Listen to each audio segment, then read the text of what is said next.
জন্য দুটোর জন্য বেশি করে কেটে নিয়েছিলাম। আর হচ্ছে গিয়ে আদা, রসুন, জায়ফল, জয়ত্রী আর এদিকে কিছু বাদাম সবগুলো একসঙ্গে করে আসলে আমি দিয়ে দিয়েছিলাম। আর কিছু এখানে হচ্ছে কিশমিশ তো দিয়েছিলাম।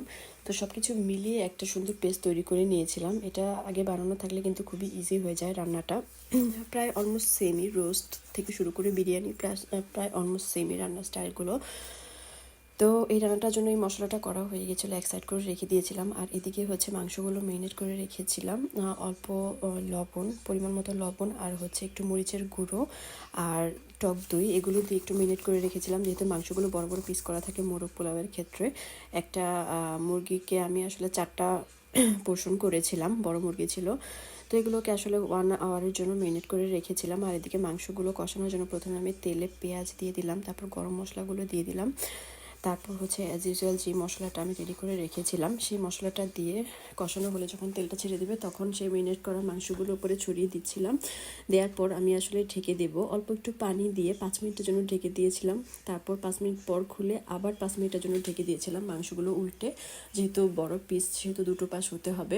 তো এভাবে 10 মিনিট হওয়ার পর তারপর যেন মাংসটা না লেগে যায়, খুব অল্প পরিমাণ, বেশি পানি ইউজ করা যাবে না, খুব অল্প পরিমাণ একটু পানি দিয়ে তারপর ঢেকে দিয়েছিলাম। এভাবে যখন মাংসটা কষিয়ে আসলো, অপর দিকে আমি আসলে রাইসটা করে ফেলতেছিলাম। রাইসটার জন্য আমি আসলে চাল ধুয়ে রেখেছিলাম 10 মিনিটের মতো, বাসমতি রাইস ধুয়ে রেখেছিলাম।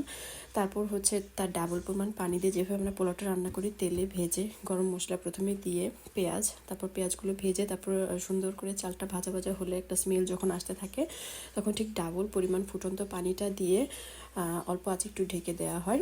যেভাবে আমরা পোলাওটা রান্না করি।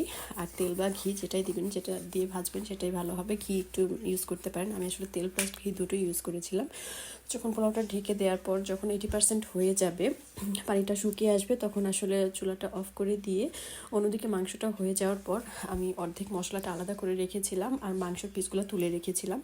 তো হাফ মশলাটার ওপরে আমি যেহেতু এখানে এটা লেয়ার করব, তো রাইসের ওপর মশলাটা দিয়েছিলাম আর মাংসের পিসগুলো দিচ্ছিলাম। তারপর আবার রাইস দিয়ে এভাবে মাংসের মশলাটা দিচ্ছিলাম আর ফ্রাইড অনিয়ন দিচ্ছিলাম। যেহেতু বাসায় অনিয়ন ফ্রাইড করেছিলাম তো এত ক্রিস্পি হয়নি। তো যাই হোক, তারপর হচ্ছে কাঁচা মরিচ আর আলু বোখারাও আমি আসলে মশলাটা দিয়েছিলাম, আমি স্কিপ করে গিয়েছি। কিছু আলু বোখারা আর হচ্ছে কিছু কিশমিশও দিয়েছিলাম যখন মশলাটা আমি কষাই।